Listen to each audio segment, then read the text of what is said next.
Hello all, welcome back to our channel Lingua and Literature.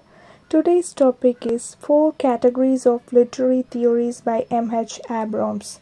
M.H.Abrams' 4 categories of literary theories are mimetic theory, pragmatic theory, expressive theory, and finally the objective theory. The first one is the mimetic theory. It focuses on the relationship between text and universe. By universe, he means all things of the world apart from audience, text, and author.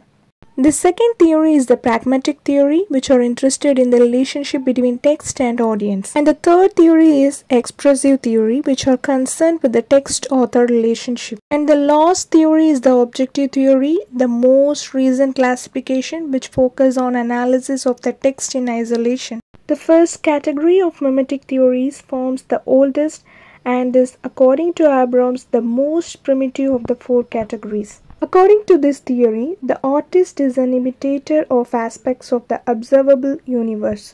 In his work, The Republic, Plato divides his universe into 3 realms: the realm of ideas, the realm of particulars, and the realm of reflections of particulars, that is, art and other shadows. The realm of reflections of particulars is the furthest removed from the realm of ideas, that is ultimate truth, and is therefore the lowest ranking of the 3 realms. Consequently, its practice, namely mimetic art, is held in low regard. Plato's mentor Socrates seemed to agree with Plato's thesis, as he too ranked the 3rd realm, mimetic art, at the bottom.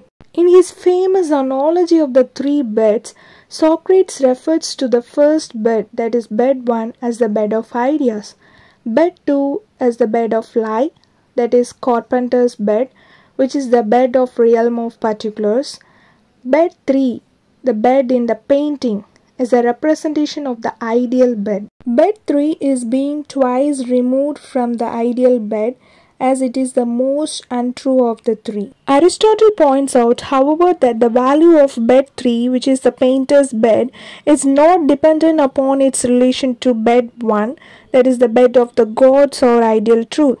Art rather is independent and should be assessed on its own terms. Aristotle thus frees the text from its relation to the universe to which Plato and Socrates bounded, while still acknowledging the text-imitative relation to universe. Aristotle shows that it is the manner of imitation and not the relation to the truth which is important in art, and that aesthetic evaluation should be based on the assessment of both the manner of imitation and the emotional effect produced in the audience. Next, let's move on to pragmatic theory, which is the second type of theory. It is mostly concerned with the relation between text and audience. According to Abrams, these theories have constituted the dominant mode of analysis from Horace to the early 19th century, and much of its terminology is borrowed from ancient rhetoric. Aristotle argued in his Ars Poetica that the 3 functions of poetry are to teach, to please, and to move.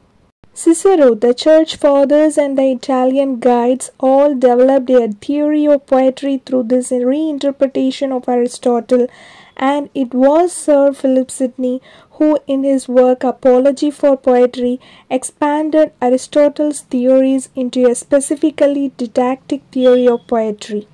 Sidney argues that poets differ from historians in that, unlike historians who deal only with what has been, poets also deal with what may be, and that such moral utopianism is what makes poetry, specifically epic poetry, and superior to history. Next, let's move on to the third theory, that is expressive theory. By 1800, we begin to see the displacement of mimetic and pragmatic by the expressive view of art, a phenomenon due in part to the writings of Longinus, Bacon, Wordsworth, and later the radical romantics of the 1830s.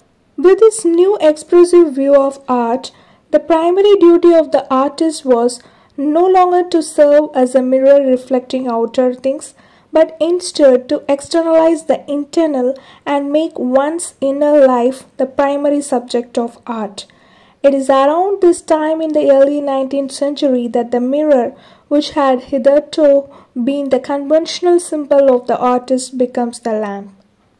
In the age of Plato and Aristotle, poets were mimetic poets, and their personal roles and intrusions were kept to a minimum. In the Hellenistic and Roman eras, poets were pragmatic and they sought to satisfy the public, abide by the rules of decorum, and apply techniques borrowed from rhetoric. From 1800 to 1900, poets, specifically those from England and Germany, were triumphant and self-affirming figures whose task was to express to the world their inner genius. Finally, let's move on to the last theory, which is objective theory. Though extremely rare in the pre-20th century history, this fourth alternative to view the text in isolation has been the dominant mode for criticism for at least half of the 20th century. Proponents of this theory trace its origin to the central section of Aristotle's Poetics, where tragedy is regarded as an object in itself and where the work's internal elements, that is plot, character, thought, diction, melody, and spectacle in order of importance, are described as working together in perfect unison to produce in the audience a catharsis of pity and fear. Some theorists point out that Aristotle's Poetics closely fits the criteria of the pragmatic theories than of the objective theories.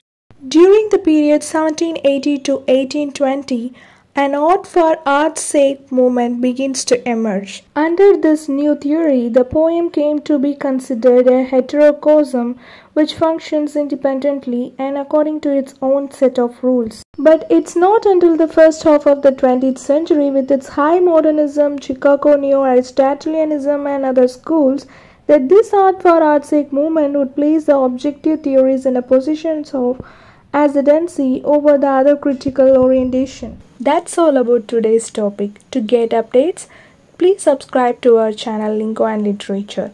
Thanks for watching. Stay tuned.